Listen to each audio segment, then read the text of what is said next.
All right, we're back. And I don't have, so let's go totally off the top of my head here because I forgot to pull up a ad read. So welcome back, Tribe from the, I didn't record the audio. There we go. Welcome to live streams. Welcome back, Tribe from the North, Brave and Bold, to the official, unofficial podcast of your Idaho Vandals. I am your host, Chris Hammond. Oh, gosh, we're live. All right, we are just off today. We're just going to restart all of this. It was a big day. Yeah, it was. Hello, everyone that's joining too, by the way. All right, here we go. Welcome back, Tribe from the North, Brave and Bold, to the official, unofficial podcast of your Idaho Vandals. I am your host, Chris Hammond, and with me today, I have Brian Marceau. Hey, guys. Good to be here. There we go. And I have my Everton also repping, Alex Boatman. How you doing, the Boatman? You know, just enjoy another day of quarantine.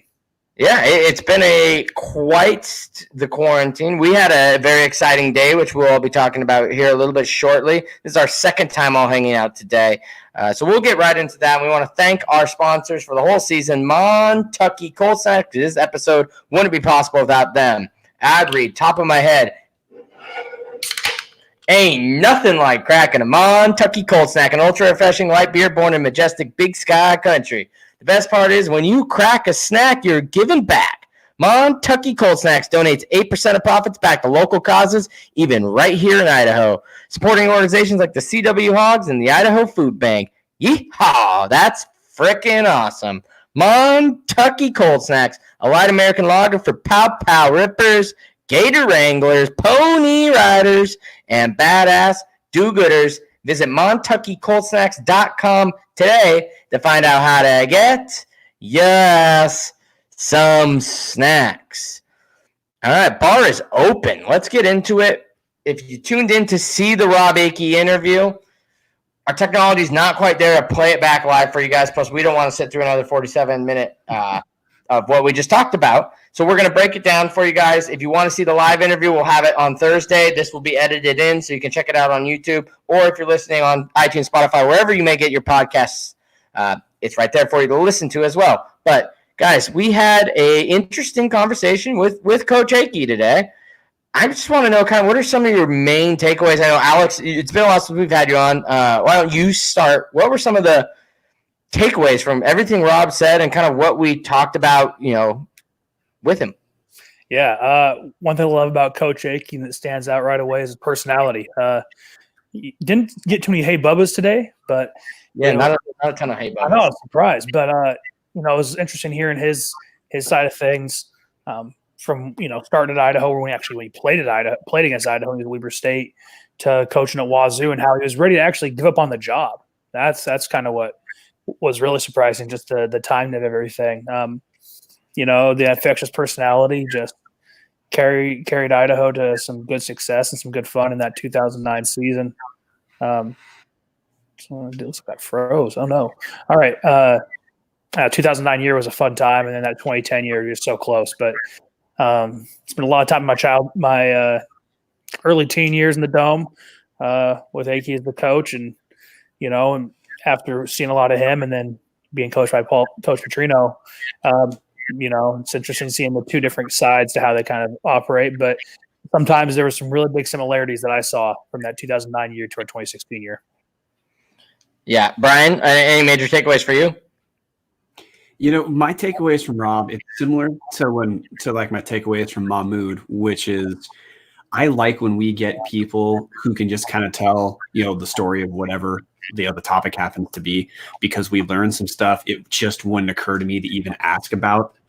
For example, when I asked the question about him taking the job at Idaho, was it a tough decision? Was it a no-brainer? How was that? And, he talked about how this was actually kind of the second time he'd fielded interest from the University of Idaho about a head coaching position. And the first time he said, essentially because the athletic department did not have the stability he would want, he said no, part of why that's interesting is because, as fans, when we talk about, things like conference alignment, things like, where Idaho might play now versus in a few years, it's interesting to hear how that does impact things like personnel decisions, as in who's willing to, what interests a person to come take the job, and what might make people say, hey, I'm going to pass. Because some of the stuff that you might speculate about moving from conference to conference, it appears like it actually does matter. And we didn't go into that interview expecting he was going to be going into something like that. Yeah, I think you nailed it. Like, and I'm curious, Alex, kind of your point of view on this, because one of the interesting points I agree with Brian was like, I know you've been on the show before and talked about, and I've brought it up with people who talk about Idaho and the Sun Belt. You said that like being in the Sun Belt wasn't actually that bad as a player. And I started to I see your point. Like, you're traveling anyways. Like, at some point, a 9-hour bus ride is the same as a 9-hour flight. But I guess thinking of it from like how he brought it up in that perspective of not taking the job the first time around, because recruiting, I mean, I know you've been a lifelong Vandal, but I when he was talking about that, I kept flashing back to, and I didn't want to interject when he was talking, but it might explain a little bit of why Paul Petrino had such a Southern strategy when he was recruiting, is like what Akey talked about with like, oh, when I'm trying to recruit kids from California, it's easy to sell them on, well, you can go see your kid at San Jose State or Fresno State, or even drive over to Reno, depending on where you're at. And like, there was games that were close, where I think that makes sense now when you're looking at like the Florida, Mississippi's, Alabama's. Like, when we're getting kids like that now, it's like, well, yeah, when we're playing UL Monroe and Troy, USA, it kind of makes more sense that we were recruiting kind of down in the South, where before, like, why aren't we recruiting Northwest kids? It's like, okay, it's easier to recruit when you can sell that you're going to get to watch your kids now, because now it's the only time you can watch your kids if you make it out to Moscow. So I thought that was unique hearing it from the coach's perspective, because when you brought up the Sun Belt thing, I totally agreed. I was like, yeah, it makes sense. I'd rather be on a 5-hour flight than a 5-hour bus ride. That total sense. I can do more on a plane than I can sitting cramped in a bus seat. But then hearing the coaching side of it, it's a different side of the coin. Yeah, I think it kind of explains a lot of Coach Petrino's decision-making and recruiting since he first stepped foot on campus. So when we travel as players, we get 2 tickets. You get 2 free tickets as a player to every away game. And I had family in the South where my parents would go. I would say most times we were down there, every game was, you couldn't come by 2 tickets from the 60 guys traveling. It was all 120 tickets or so would be taken up because of the amount of people that were from the South on the team. And, we recruited to where we were playing at the time, and it paid off for us. And to win that bowl game in 16 and be competitive in 17 and 15. Props to Coach Petrino, understanding on where we were playing our games and how to attack that base, and also hiring coaches that had a history recruiting in the South. And then you saw a complete shift on our recruiting strategy when we did the Big Sky. We spent a lot more time in Arizona now recruiting than we ever did when we were in the Sun Belt. I noticed that right away. A lot more time in California than we ever used to than when I was in the Sun Belt. So things have shifted. We're getting more Northwest kids, more West Coast kids, but that's just kind of back to where we're playing. So props to the coaching staff for kind of understanding their strengths and their weaknesses. Yeah, and I agree. It was really cool to hear Akey talk about that 09 bowl game, specifically for me, because I brought it up to him when he was kind of asking, like, no offense, but he's like, I'm curious why are you guys interested in having me on? Because obviously, as we know, it didn't work out. He ended up having to move on.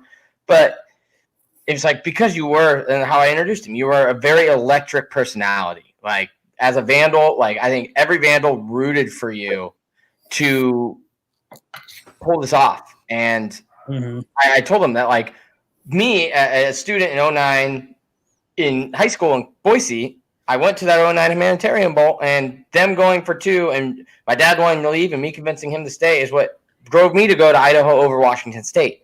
So I told him, like, you're an intricate reason of why I went to Idaho. And growing up an Idaho and Wazoo fan, I was very aware of Akey from his time at Wazoo, which we touched on a little bit of his teams there. And it was cool, and I really like how we were able to tie it back to the Big Sky, because I think when he was a coach at Idaho, it wasn't something that got brought up because Big Sky wasn't a question at the time. We had just joined the WAC. The WAC looked relatively steady at the time. Things were good. Yeah, and so no one considered like, well, Idaho could go back to the Big Sky, and now we have this coach who played in the Big Sky, coached in the Big Sky, played against Idaho in the Big Sky, and I think it was cool because I'm not aware of anybody else having such a conversation with them. So I think that on its own made it unique, and so I thought hearing 09, how it built, and then just kind of hearing all of it was I enjoyed the interview. It's one of the favorite ones we've had on so far. But I just got to say, I've always had this in my head, and I'm curious on your guys' thought on this. If when Lee Corso decides he's tired of traveling around the country and putting on mascot heads, and the day comes, maybe in coincides, where Robb Akey decides he no longer wants to be a head ball coach, is he not the perfect fill-in to take over Corso? He's the most electric personality, I think, in football. Right? I mean, maybe PJ Fleck, but I love just listening to him talk. It's like he didn't even have to be a Vandal coach. He could have been a Boise State coach, and I still probably would have wanted him on here just because I think he's always been enjoyable to listen to. And like Brian and I have compared him to multiple times.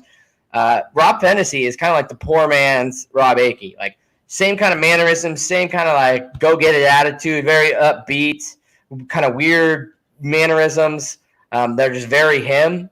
But, I mean, given the choice between Rob Fennessy and Robb Akey, I'd take Akey every day. But first thing I said was Fennessy reminded me of Akey. So it was so cool having him on. My takeaway was I was just happy. I mean, looking at the live stream, I probably just looked like a giddy little schoolgirl because I was just smiling and chuckling at like everything he said. But I had a blast. And, yeah, so I buy it.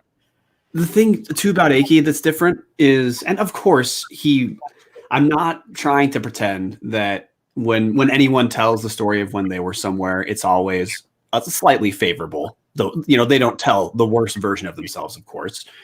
But yeah. He was pretty open about a ton of stuff that yes, he told a lot of coaches aren't. Like, he was open about how when it wasn't just that the conference died, the WAC, which sucked, but it was the conference dying plus the money going away was a huge deal for the program he was running. I had no idea he was going to address something like that. I'd heard, just this rumor, like, yeah, that really was a problem with the conference shifting. But he went further in depth with that than I would have thought. His story about getting hired and, getting ready to just say, look, I'm not coming. And then the call came. Like that was open in a way that, I did media days last year. And the only coach who I'd say was actually open that way so Troy Taylor was. But that's also because Troy Taylor was pretty damn relaxed and doesn't seem to really give a shit. Bobby Houck has like his brackets where if you ask the question within the right bracket, he'll be open, but if you're an inch off that, there's nothing. But Robb Akey, I didn't feel like I had to try to interpret all the stuff he was saying and think about how to perfectly word this question. He just talks. Yeah, there were no framing questions. It was talk about this. He's a straight shooter. Comes at you with no First BS. Talked about was tell us about your time at Weber State. And he's like, oh man, all right, how long do you want this to be? And it's like just like that. You can just give him a in and he'll take the mile. And we wanted him to take the mile. So right. I mean, I was happy with it. Sorry, so I want to go back one thing too. And this is just, Chris, I'm relating to the question, the Robb Akey question, hey, why have me on? I don't know a ton of examples of fan bases where there's a decision made to fire a coach, but the fan base years later still has a mostly positive view on the guy. Yeah. Like we've talked about Tom Cable, and there's a large Vandal contingency that is, let's just say, not pro Cable. Mm-hmm. He's an example of a guy who's fired. Now, Dennis Erickson leaves on his own. That's different. We fired Akey, and I think a lot of people, I'm one of these people, I really wish it would have worked out differently. I don't have lingering antagonism towards Robb Akey. I just wish it would have ended better. Yeah, and I think if you're a Central Michigan recruit, like I doubt any of them listen to this, maybe, but I can tell you as a fan of a team that did fire him, love him. Like there's nothing about him I didn't love, and I think some things didn't shake his way. Like we brought up, the conference started to fall apart. It was hard to win at that time. Like there's so much uncertainty, and it was his first time coaching. So as a head coach. So I wouldn't be surprised if in a couple of years he has another head gig. He spent the time with the Redskins, with the Minnesota Vikings. I mean, he's made his rounds around the country, Florida. So, I mean, he's been Power 5, NFL, Group of 5, FCS. I think he'll get another shot somewhere. It's just who's going to give it to him. And, I mean, like I said, it's hard to find a place where things didn't work out and he had to be let go before his contract was done, and people still love that person that much. And not like a Beamer or somebody like that where it's like, oh, they've been there forever. He was only there for, 6 seasons? Yeah. So relatively short. I mean, that's actually pretty long in today's standards. But, it's not like he spent decades building this team and you have to let him go because they're not competitive now in their old age. He just had stuff not going his way around the program that led to make it harder for him to win at the program. And unfortunately, we made a move. And I think you can see that with part of the reason that Petrino struggled so early is he was dealing with much of the fallout that was happening when Akey was there of now we're independent. Now we're in the Sun Belt again, which Akey talked about was the main reason he didn't take the job the first time around. And then you see that we start to get some stability. We're in the Sun Belt for the second or third year, I think, when we won the bowl game. Same thing with Akey. Third year, just boom, things take off. We win a bowl. I think stability shows, but now we're seeing it a little bit now, right? Everything started to crumble. We lost the Sun Belt Conference. We're in the Big Sky. Akey even said it. We should have won the first 2 years in the Big Sky.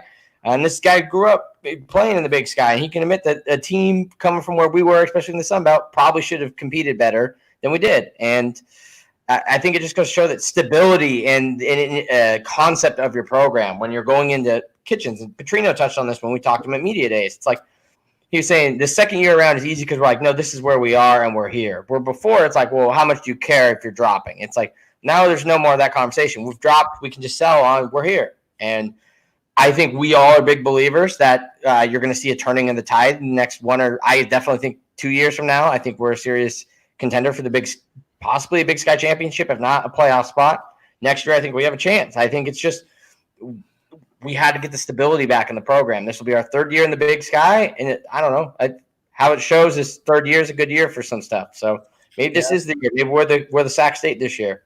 Who knows? And real quick, kind of on that point about Petrino, everything that went wrong for Akey, I think now people need to look at the job that Paul has done and applaud that even more.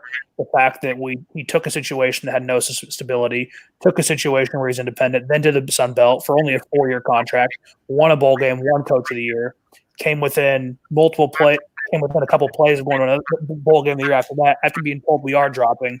I think, sometimes people need to take and appreciate what Paul did, what Petrino did in those years, and how tough the job that Idaho actually is and was. Yeah. But, I mean, it was great to have Coach Akey on. I mean, I loved it. You're going to love it. So make sure you tune in on Thursday to see it because it was great.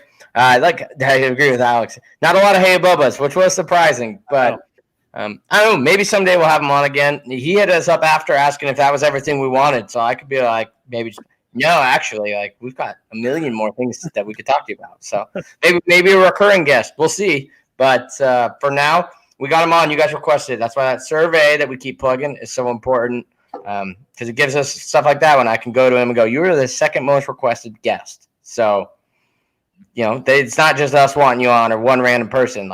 Quite a few people are like, we'd love to hear from Akey. He's doing cool things as defensive coordinator at Central Michigan right now. So it was cool. But we talked about it. We were expecting a good 2020 season possibly, or at least an improvement and possibly good or great. Is 2020 going to happen? That's a whole different question. There's been a lot of stuff coming out. Brian, why don't you kind of run through some of just what's happened in the last couple of days and some news breaking, I guess, breaking news. Yeah, we have about 3 things that we're going to tie together here that relate to 2020 projection speculation. The first is Tom Wistrcill, Big Sky commissioner, was on the press box with Larry Weir. Larry Weir is the Eastern Washington play-by-play announcer for basketball and I believe football as well.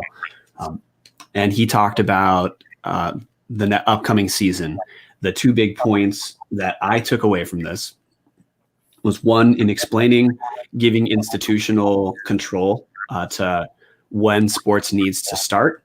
What Commissioner Wistersill said is this year, fairness has to go out the window about uniform start, uniform practices, because there is no way for the 8 states the Big Sky's in to come to any sort of reasonable point that every team could start at. So in his mind, it's just a different year.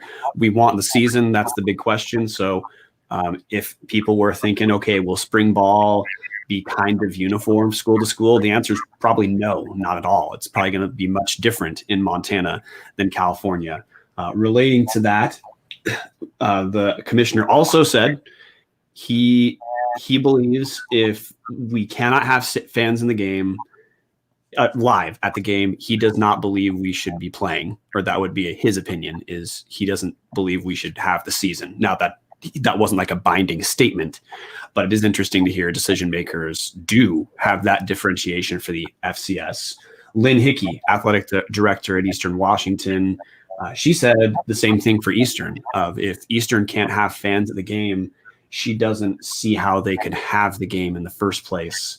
And last point to tie in, I had an exchange with Chris Sylvester. He's an announcer for Cal Poly, and he told me that at this point, even though the CSU schools have said for the most part they're not going to have people come on campus in the fall, Chris Sylvester said the team and the school is preparing as though they will have fall sports this coming season, all of which is a little bit counter to what we all thought, or we believed we heard last week. Yeah, because that's interesting. Because I had a back and forth with Kyler Neal about this. That I was thinking, because of the NCAA's talk that if there's no students on campus, then we can't have sports. Like, you can't have students and not have or you can't have students but then require student athletes to be there. But it sounds like that's not necessarily a pour down rule. That's more of like a suggestion at the time being. So there is the chance that the California schools could play, it sounds like. And I think everything Tom Wistersill said is, yeah, there's a chance that there isn't going to be some competitive fairness this year. And there are going to be states that open up sooner, and it's just the way this year's going to be. But it's better, and I kind of agree with this, and it's better to have football than not push stuff back for certain states, then never open up, and then you have this whole other can of worms of we're not doing football till we just skip a 2020 season. And how's that work with eligibility? And I mean, it sucks, but I mean, Akey said it almost for the sanity of the American culture, even if it's no fans at this point, which is crazy to think. Because back in the day, I didn't think they were even going to cancel anything. I was with the LeBron. I'm there's no fans. That's just not going to happen. I remember when the Dragons and the XFL team in Seattle here and the Sounders, and the governor came out and said, there's a chance we might cancel all sporting events. It's yeah, that's a last ditch effort. That's not happening. You know how much people would riot that the Sounders season after winning MLS Cup, 2 games in, you're going to tell them they can't play anymore? Yeah, right. Or the XFL, this hot team that's pulling 40,000 people and was leading the entire league in attendance. Good luck. How's that going to work with FS1? There's a reason they picked Seattle. And sure enough, both MLS season postponed till June 15th, and the XFL, as we know, folded. So it's also crazy. But one thing I saw Wistersill say too is about the floating schedules, which is you might, if California's not open, maybe you sacrifice playing a California school. So with the non-conference games gone, it's you could move some stuff. And so if it's hard to make it to Montana State when you would, if you're California right now and you have an opening, you would go play Montana and Montana State, and then Idaho would go play the other, and trying to do it that way where there's almost not a set schedule, but you have your set home games, which, I mean, I'm just glad to see they're brainstorming, because I haven't seen much from the Pac-12. I mean, Alex, you might be able to enlighten us more on this, but I actually feel the Big Sky is doing a lot to try to figure this out compared to some of the major conferences. Yeah, it's kind of interesting. Things are going to get decided on a state level, and it's just super weird. Idaho And I don't care which way you lean, red, blue, left or right. It's going to be on political lines in terms of how states reopen. I think you see a lot more red states open faster compared to a lot of blue states. You might see California not open until September, or Washington might not open until July 1 in their second phase inside Seattle. And so I think where's Idaho and states that the big sky, Montana, for another example, will open sooner. And also that's the number of cases, but also just the way their leaders, view of importance. The Pac-12 is in a really weird spot, extremely weird spot. Their universities consist of in Washington, Oregon, California, Arizona, Colorado, Utah. I could see a scenario where all the California schools don't play football, all of the Oregon schools don't play football, and the Washington schools don't play football. Mm-hmm. So what happened? But let's say Arizona State and Arizona play football, they're going to be in a spot. Same with Colorado and Utah. They might be able to play football. I'm hearing things in terms of they might play in the spring. Everything might get moved to the spring because right now we're talking about no students on campus in the fall. How can you have fans in the state of California at this point in the fall seem that's going to be a non-existent thing? I don't see fans entering the stands in USC this year or LA Rams games, things like that. But fans can pack the dome potentially just because of where we're at and how things develop there. I think I've also heard things such as hardship waivers. Let's say the state of Washington says, all right, we can't have any fans at sporting events, so Eastern decides not to play football.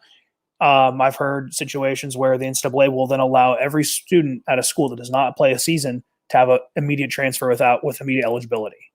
So all of a sudden you can see a bunch of kids from California, Oregon, Washington schools just transfer out, and that talent market's going to be open up, and it's going to be a really weird situation. That would be insane. Yeah.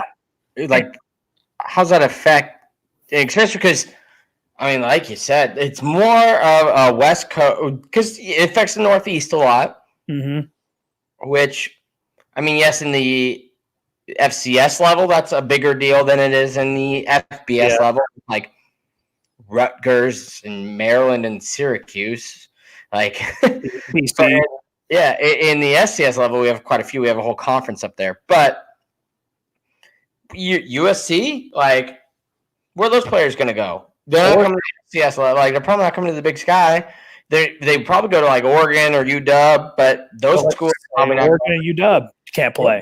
Yeah, so I've heard from the Northern Colorado, Aaron Rath, their side-by-side guy, that apparently Colorado's following suit with Oregon, California. So now the Colorado schools are probably following the same suit, so they're out. So you're looking at Utah, the Arizona schools.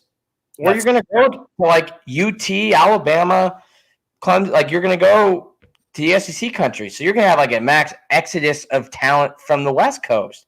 And if you're a player at SC, like for good or for bad, you have NFL aspirations, and that's probably your goal. Now, if you're going to school at Cal Poly, you're probably more focused on going to school for free and getting a degree from a really good institution. But if you're at USC, you're thinking you're going to the pros, and so you're not going to sit out a year. You're probably going to transfer.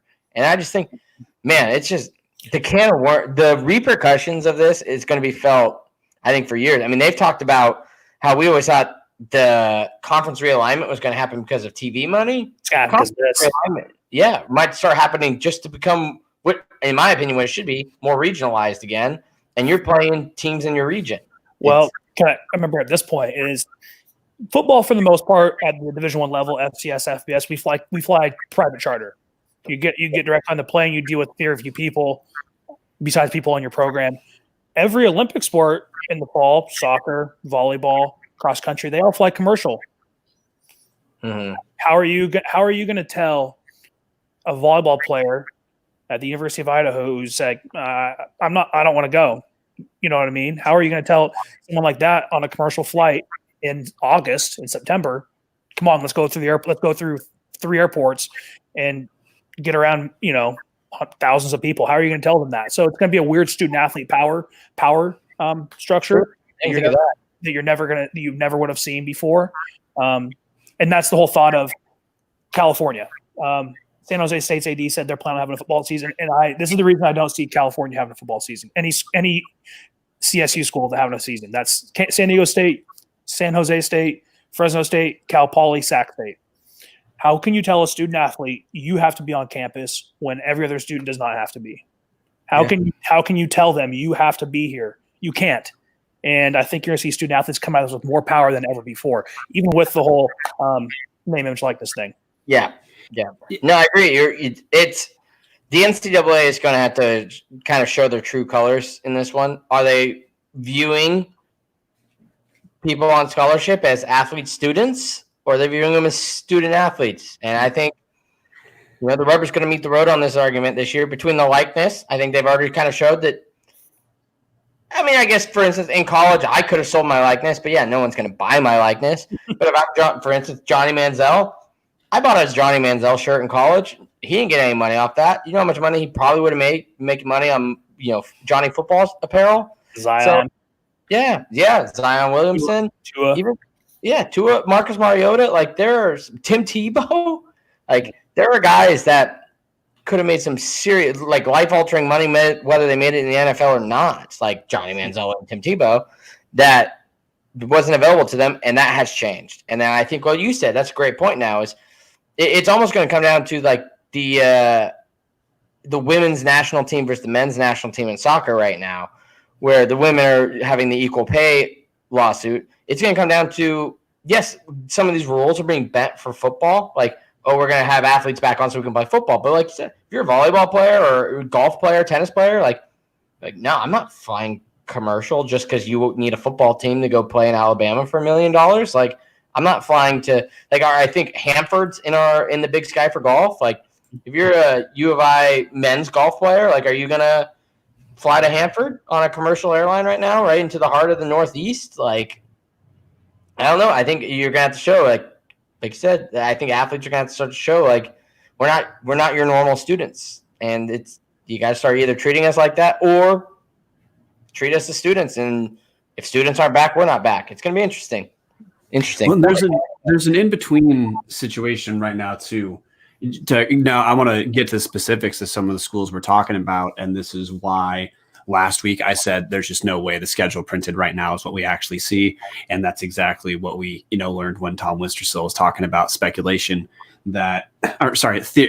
contingencies the conference is trying to put together to be able to have a season. Let's just compare two universities right now: University of Idaho, Eastern Washington. University of Idaho, according to spokesman Jody Walker, Idaho is right now expecting to have students back on campus and to have classes take place within physical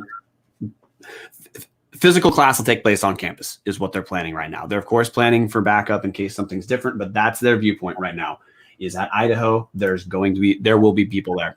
Eastern Washington, they are not planning to have people on campus except for they're going to have in-person labs that have like social distancing guidelines, as well as there's some other types of class, but they're expecting most classes to be done online, which creates this weird in between of, well, if you have a lab class now, you do need maybe to be on site.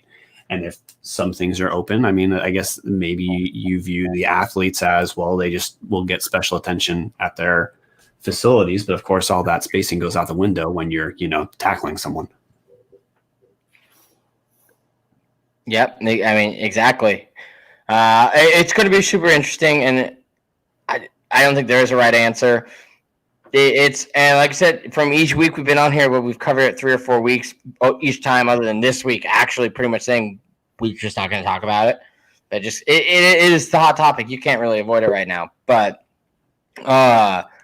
it changes every week. From what we said 4 weeks ago is totally different than what we're saying today. What we're saying today is going to be different than what we're saying 4 weeks ago or 4 weeks from now. So. Any closing points on this? Or I know we have a rumors by Alex segment coming up. I don't know if we touched on some of your rumors, Alex, or if you have some. We didn't uncover all the rumors. Yeah, definitely. One quick point, which is relating to what we're talking about. is Eastern Washington just announced that they are going to have to cut their athletic budget by between 20 and 30% due to a 2.1 million loss in revenue, which was on top of an already their athletic department had a $5 million deficit, not annual, but they had a $5 million deficit that was further hit with 2.1 million loss in revenue. So that's part of why Lynn Hickey said with the cost of running an event and team travel, she doesn't know how the heck they could even they could play without fans and ticket sales to offset some of that. Yeah, which, I mean, to be fair, what's their ticket sales? Let's say them all 8,000. I mean, I get it. That's money. I'm not trying to downplay it. We'd love to have 8,000 at every game too, but I mean, it's not like you're Montana that's losing 25,000 seats. They're literally almost have 20,000 more people there. But I mean, I get it. It's still serious either way because Eastern has obviously some athletic or finance issues with the fact that how dominant does a team have to be where you can't even get them new turf or a stadium funded for the renovation? Like, it's such a proud program, and I just don't get it. I get that there isn't necessarily the deep-rooted history like at Idaho, where it goes back, a century. Like, they don't have NFL Hall of Famers. They have a guy like Mikey Iupati now in Cooper Kupp, but yeah, I guess they just haven't had the rich history. But yeah, I just find it so odd that their entire stadium renovation, I could be wrong on this, I don't have it pulled up in front of me, is about the same price as the ICCU arena. And I mean, yes, we're completely funded with the ICCU arena, but also, we're in an all-time downswing in sports, probably ever, and like this, people are just kind of tired of it. I think a lot of people don't think it's actually broken ground because it's been talked about for 20 years. Which I guess maybe their thing because they've been talking about renovating the stadium for a while too. But I just find it so weird that a team that's made 2 national championships last decade can't fund. What are they looking for? Like 17 million? They're looking for 25. And they've raised 5.5 million, but 5 million was a one-time gift from one person. Probably so aside from that, I don't know aside kind of money. So aside from that $5 million thing, they've actually only raised $500,000. $500,000? Yeah, they had one guy gave them 5 million.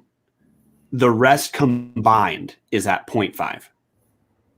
I gave them like $186. I'm like, 120th% of their. I don't know. That's not a math major here, but damn, I'm like a significant amount of their donor base. They should be putting me up in a box next year. Jeez Louise, I didn't know that. I mean, I knew it was bad. I didn't know it was that bad. They have 5.5 million. Holy mackerel!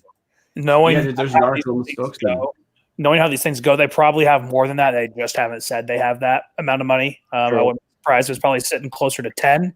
But even then, the fact they've only raised 10 in this short period of time, we got 10 for the naming rights to say like they not have like they just not selling naming rights. I mean, I know Rouge Field, but that's a field. Like, couldn't you still have like how the Broncos did? It's whatever that guy's the coach's name field, Lyle Smith or whatever, and it's Bronco Stadium. Well, now it's Albertson's Bronco Stadium. It's like, I don't know, like name it for Christ's sakes. Like, ICCU paid us, what'd you say, $10 million to name like naming rights? There's got to be a Washington Central Credit Union, like somebody, like if a credit union in Idaho can fork that over, somebody somewhere can sponsor Eastern Washington. I mean, Numerica's right out of Spokane. That's right there. Boom. Hire me, Lynn Hickey. I'll get you guys naming rights. I can think of a bunch of companies in just Spokane that would probably kill to sponsor it. Or just go to Gonzaga and say, who's everybody that couldn't give us naming, and we'll just go from number 2 down because they obviously lost the bid and they wanted to name something. No kidding. Yeah. So we kind of skipped your rumors there, but do you have any rumors? Talk to some guys. I keep my ear pretty close to the pavement in the athletics world. That is the world that I work in. But, some guys have said, some players have told me in Idaho that they wouldn't be surprised if things may get played in the spring. They think there's going to be a season. I've also heard some sentiments that, man, if we're playing 6 or 8 games, I don't want to play. If we were playing 6 games like that, I don't want to play. Not meaning that they're not going to play. It's just that morale would be at an all-time low if that kind of thing happens. And, I think the floating schedule thing will be interesting because all of a sudden, let's say Washington or Oregon don't play games. That is 1/3 of our schedule is built from schools, or California, even California too, about 1/3 to half our schedule is built from schools from those 3 states who could all of a sudden not play football. So what do? Maybe Boise State's looking for a game. Just throwing that out there. Not saying that's going to happen, but don't be surprised if things kind of are last minute with regards to schedule. And the number of players that you could see transfer. What happens to Eric Berrier at Eastern Washington if Eastern doesn't play?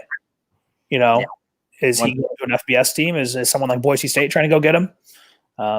Who knows?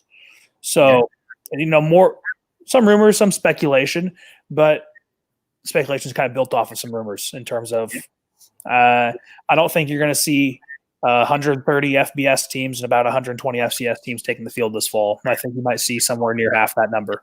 Yeah. It's almost like you wish we had more time because they probably could have came up with a really great way to do this, like combine FBS, FCS for the teams that can play and can't play. But, it's too late. You're not throwing that stuff together. But, yeah, you're right. Like Western Oregon we open with. Are they going to be able to play? Probably not. So there's even a non-conference gone, which is why I made a shameless plug the other day on my Idaho State article where I was like, yo, what about Idaho State? Week 0, 2021, why are we playing Simon Fraser, which is already a bad move in my opinion, but I get there's stuff that goes on behind the scenes in scheduling. Get Idaho State on and do like a 50-50 revenue split from ticket sales and everything like that. Maybe people don't like my Played in Boise idea. I think it's genius. It's halfway between both schools. Both have large alumni bases. But either way, there's a way to make this work. Chris, real quick. Your idea was to play at the new Boise Hawk Stadium. I just looked for articles today. Sadly, it didn't get any funding, so there's going to be no soccer, baseball stadium. But if we don't play at Boise State, College of Idaho has a nice 5,000 to 10,000 seat stadium just sitting there in Caldwell. Put portable seats on one side, brand new turf field. It'd be a raucous atmosphere either way around. I think you'd have to bring in more seats, though. I feel like fun time. Idaho State, week 0, like just bring in turf. Just bring green turf. That's all you got to do. Just bring green turf. Green turf and Bengals and Vandals will show. Yeah. But no, I don't know. Call me greedy, but I have no problem playing on Boise State's field. We're 3-0 in bowl games. Yeah. If we're not playing Boise State, we're undefeated there. Maybe we cracked the code. It's just you have to play in Boise as an Idaho team, and you win. Play Boise State, yeah, exactly. So we cracked the code. But I honestly think you'd sell that thing out. We've practically sold out for bowl games. I can tell you more Vandals would probably get up. Well, okay, maybe not. But a lot of Vandals would get up to play Idaho State as much as they did Bowling Green, Southern Miss, and Colorado State. Probably 15,000, 20,000 Vandal fans in Boise State. And probably another 5,000 to 10,000 Idaho State fans. Especially the first year. And then if you do it, we're only going to fall off the schedule every 4 or 5 years, 4 or 5. With the way the Big Sky set up, so that it's a 1 in every 5 years thing. It becomes a thing as a student. It's the 1 year. It's a neutral site game. You go to it, and I think it's a genius idea. Play it always on Thanksgiving break because there's never any students in Moscow anyway on Thanksgiving. That's true. Yeah, you could start moving it there. That'd be genius. Most of the student base is there, which is why the basketball games do so well. But I think 2021, you do it week 0. I think you'd make a ton of money. But that's just me, and I don't know the logistics of it, and I don't know how much Boise State would try to ring those 2 schools to play on their field too, which is probably part of it. But we covered Eastern Washington's budget. Speaking of raising money, you can buy the good old silver jerseys and the white 150 Big Sky jerseys from the Vandal Scholarship Fund right now to raise money for the VSF because we have new, I think it's just away jerseys coming in this year. I know some people have showed blacks and whites, but the fact that they're selling the whites and the grays and not the blacks, plus we just got new blacks last year, I think people should be more focused. It's going to be an away jersey, in my opinion. Maybe an alternate like this silver, but I think we're in the field now where if we're taking names off the back of the jerseys, we're probably not rocking alternates. So, what are your guys' kind of thoughts? I really love the idea that they're selling the old jerseys because I've always said, like, especially because the bookstore doesn't sell a replica jersey anymore. Like, I've always been like, I would love to rock a jersey. Now, don't play football, obviously. I'm 5'5", but I'm not sure I'm going to fit in a form-fitted, meant for pads jersey, but just having one will be nice, I guess, because I've got my ratty old, I think it was a Ryan Bass, whoever that running back was that we got from Arizona State, was like the last replica jersey they made. I got one of those. It looks like dog. Like, I don't even wear it. So I definitely I put in for a silver 4, and I'm waiting on the white. I told you guys, I guess I'll break it to the world. Talking about athlete students and not student athletes. I'm going to be kind of trying to play a hunch looking at the current roster on what number I think Mr. CJ Jordan might pick, because I think that will be a jersey that ages really well. So I've kind of been playing with that. Otherwise, I haven't really decided totally on my whites since 88 was gone. Maybe I'll get a Boatman. That's I think the silver one's already been spoken for, but I think the white's still out there. I still have a really cool after the bowl game in 2016. We got to keep our whites. Because the cool. Year after, so I took it off the pads, took it home. I still have my white bowl jersey, name on the back, bowl patch right here. Still says Famous Iowa Potato Bowl, and I have my old black jersey in the frame that they give every senior after they graduate. But yeah, we are keeping the blacks. The blacks were new in 2018. I think we'll probably get new blacks either next year or the year after that. The silvers had to be retired due to people in our conference not wanting us to wear them because of apparently hard to see the numbers from the press box or on TV or on film. So unfortunately, no more silvers, no more white helmet. We only have our gold helmet now. That white helmet that we wore last season, I'm going to take you back. That white helmet was originally the black helmets we started sporting in 2012 or 2013. It got painted to silver and gray in 2016, and then it got painted white in 2018. Those were the same helmets. I had that same helmet my whole time through, painted 3 different colors. Those golds we got brand new in 2015 from a donor. A donor gave enough money for us to get brand new gold helmets. So we're gonna have the gold, but I like golds. Oh, actually, wait a minute. I think we're painting our helmet. I can't really tell you which color our helmet's going to be. It might be white. They might be painting them white because for all those of you who love holding on to the old Vegas gold, say goodbye. I'm going to break it to you. The whites, I've seen them. They're new whites, and it's going to be black and a little bit of that new Vandal Pride gold. So, yeah, I think we're doing the switch. I mean, I've got stickers on my phone now I got from the university. Yeah. They're doing the Tubs of the Club yellow. That's how I'm going to brand it. Pride gold. Yeah, Pride gold. Pride gold. Yeah. Gold. It's not yellow. We're not. It's not it peed in snow. It is Pride gold. Even though it looks like yellow.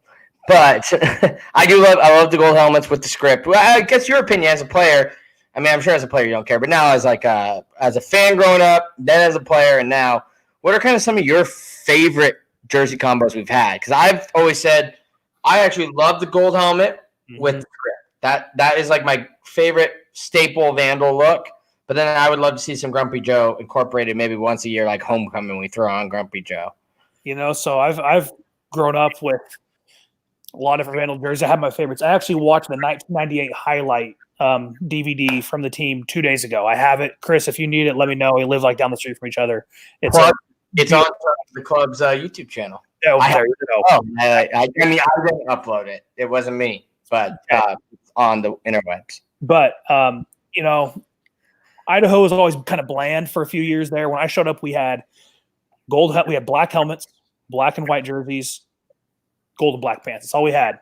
Thought it could have been a lot cooler. My favorites, I love the all silvers.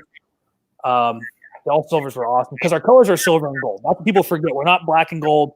I love silver, and that was something I tried to push for a lot. Was let's get more silver.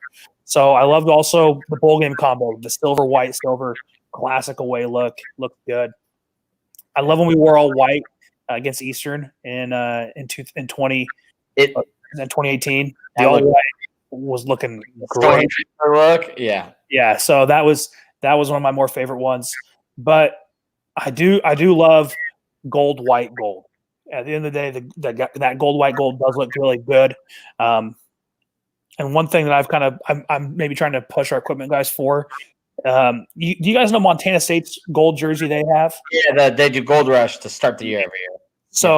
So I think actually white helmet, that kind of our version of gold of the jersey with black accents, white pants would actually look pretty good. I like that. That's a good idea. And then just wear it once a year. Wear it because I was just I was like, now think about it. I can't think of like I mean, I'm sure we did in like the 70s, 80s, an actual gold jersey. We did. John Yarno, back when John Yarno played, it used to be silver, gold, silver. So you go look at the highlights for that. So I'm working on an article right now about the helmets. So I found a helmet project website, and I was trying to get pictures of every helmet. And so the library has a bunch of archives, and I was trying to screenshot, but man, video cameras back in the day were not very good. We went kind of crazy with our uniform combos in that 2016, 17, 18 year. Which was fun. A lot of non-traditional looks. Wore gold, black, silver, black, silver, white, black, white. That was one I liked too, was white, black, white. What else did we wear? We wore like gold, silver, silver. And we almost had something different every weekend, which made it fun as a player. Like, oh, what are we wearing this weekend? What are we wearing? It's a recruiting piece. And I actually read a good article from Forbes about how Georgia kind of used to wear the black jersey, but not as much as they used to. But now because of name, image, likeness, you're going to start seeing more alternate uniforms in the world because it's going to give schools and players opportunities to have their names put on jerseys and their jerseys sold more. That is smart because now you're having it like I know there's like it's slightly different. Bulls, Last Dance. There's a Jordan jersey where one year Jordan for 6 games wore 43, and I know that's 45, and that's like a super rare jersey to get. And you kind of create that. It's like they wore black once in 2 years, and I got Aaron Murray or I guess Jake Fromm, their jersey, or Jacob Eason, like something like that, where it becomes kind of like a cult classic-y thing. So that is cool. But thoughts on script, or do you prefer the block? Grumpy Joe's my favorite. I remember when we used to wear Grumpy Joe a few times. Love the script, but then I love Grumpy Joe. We tried to do a cool thing where we would go Idaho on the road and then script Vandals at home in the last couple of years. That's what our equipment guys tried to do. And I kind of like that. Kind of like a baseball type thing where you kind of wear nickname on the front and then city name when you're on the road. I'm not a huge fan of the block Idaho, but I do think I think personally it looked better on the whites and the silver helmets. Not as good. The gold looks really good with the Vandal, in my opinion. It does.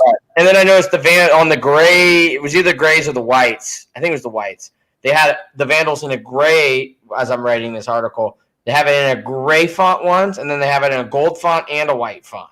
So they up the Vandals. And that's stuff like I didn't notice at the time, but now I'm looking at it, I'm like, that was cool. And like when I'm trying to put pictures of it now, I'm like I think the silver on the white looked really cool, and so I'm starting to notice that more. But when you're poor as a university and you can't do too many alternate uniforms, you can change up things like font and script because those have to be replaced all the time because that much helmets beatings helmet take. So it's a little cheap way to kind of give yourself a little flair.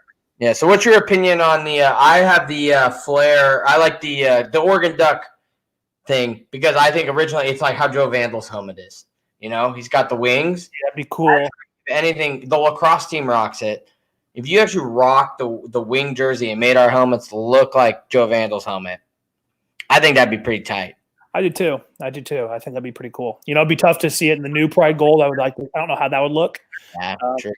So, but I can tell you, I'm not a fan of the Pride Gold for the most part, but I actually do like our whites coming out. I actually do like our whites. They're simple, but they're not too much. Perfect. Haven't seen them, but they look great. We kind of silenced you there, Brian. Some of your last thoughts on what we said, or your favorite combos, and then we'll move on to closing the bar. I did some quick research, looked at some old uniforms from like the 80s-ish, early 90s, and Alex talked about like yellow pants or like gold pants, white uniform, or like you talked about having a gold rush. We could easily do that. Mm-hmm. Some of the old, just looking at some of the old uniforms, the way they would have the pride gold pants, pride gold helmet, it still looked fine. And I don't know, man. I think that those combinations might look a little better than a lot of black with a lot of the pride gold. But shifting to the logo thing, my hot take: the older you look at the Idaho logos, to me, the better they are. I really like the Flaming Heads one, but I also really like the Grumpy Joe. I think fans would actually love it if Alex, you talked about the way the decals can change or the color of the helmet can change. I bet fans would be ecstatic if they came in to a game at the Dome and the helmets had the Flaming Heads on the logo just for one game. Yeah, probably. I need to talk to some equipment guys, and I have their numbers. So yeah, we follow them. We like a lot of the stuff they do. We're saying if we give ideas and you like them, we're not prideful people. We just want to see them done. I've actually heard real quick. I just thought about this. The helmet is not white. It's not the Vegas gold. It's gonna be some version of Pride Gold. I forgot to say that. Haven't seen it. Don't know quite what it's gonna look like, but just heads up, it's gonna be the new gold. So keep that in mind. I love. I'll say I miss the whites. I actually really love the white. Yeah.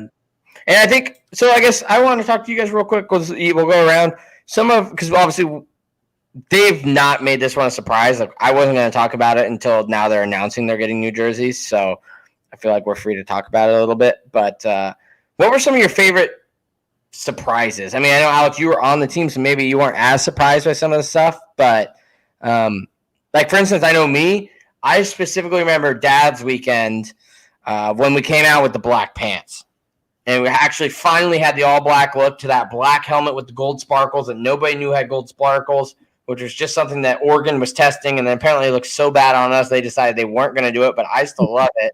I remember them coming out with those pants, and I don't even remember who we were playing. I just remember going like, oh, my God. I'm with my girlfriend at the time at this game and her dad. Third or fourth time meeting him, first time at a football game, and I'm just like going nuts about how cool I thought we looked in these black pants. And I'm just having a blast about it. I'm like, we look so good. We look so intimidating. Like, I bet you we win this game. I'm going to log on to my bookie right now, and I'm going to put some money down. Like, we're going to win this game. Like, we look so fierce. And then first thing her dad says, it's the same pants that Baylor and Cal wear. And I'm like, oh, crap, it is. And they're both Bears. Well, yeah, why the heck do we have, Bear pants? Nike templates, man. But I will say, I was like, when they came out, I was like jumping up and down, holding them out. Whoa, they look so freaking intimidating. So I don't know if there's any moments like that from you guys where you were like surprised by something, like the Montana people when they came out in those coppers. They talk about that all the time. Nobody knew. They kept that very well under wraps, and that fan base still talks about it. Brian, any moments? Guess not. I'm less great on answering this kind of question because when I first was a Vandal fan, to put it mildly, I was, let's just say, not quite that aware of a lot of the stuff in front of me. But I know that a few. Okay, Chris, sorry, I got to stop this real quick. I just found this website that you will love, Chris. It's called Behance, BEHANCE.net. That is my article. Okay, I'm going to stop stepping on this. So never mind. From Toby Garner? Yeah, it has some uniform rebrands that look great. That is the hinge point of the article, and I have his okay to use all his stuff. So, but yes, that is what got me on this subject. So good finding. But yes, now you see the wings that I'm talking about. Aren't those sick? Yeah, and for listeners, they don't look like wings the way you would think of like with the Ducks. No, like you can tell this wing is supposed to have like more of a militaristic look. Yeah, it's Joe Randall's wing. Chris kind of touched on that question.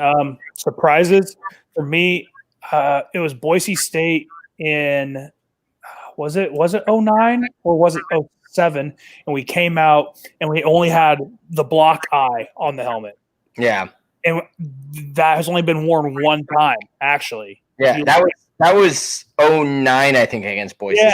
In Boise. Because there's a good picture I only know because of the article where Deion Jackson's doing like a high step into the end zone with it. And it's But that block, I was surprised. For me, when we got the gold helmets in 2015, we didn't get them until our last game of the year against Texas State. So they came in. Coach P told us what was going on, and that was a nice surprise. Or even just seeing when we had the team reveal first time with the new gray uniforms. We could mix and match, and we're getting a gray helmet, and we have a gold helmet, and all our mixed match things we can do. That was probably for me the big surprise. A little bit more in-house stuff, but still. They did like a fashion show at it was at Idaho, right? Yeah, we had to go to that. It was in the where was Martin the Square? Yeah. God, what's that called? Now I can't think of the pizza place, the restaurant there. Yeah, I think it was Pie Hole, right? Or were they gone by then? It was Pie Hole. Yeah. Anyway, but yeah. But yeah, that was cool. All right, well, closing the bar. We didn't have any hashtag STACs, but we were already going pretty long with the Akey interview, which was the crust of this, interview, but or this episode. But glad you guys joined us. Next week, not Tuesday, like for those of you watching on YouTube right now. So shout out to those of you that listen to the podcast. If you ever want to watch it a day early, typically on Tuesdays going forward, we'll be live. But next week is the season finale.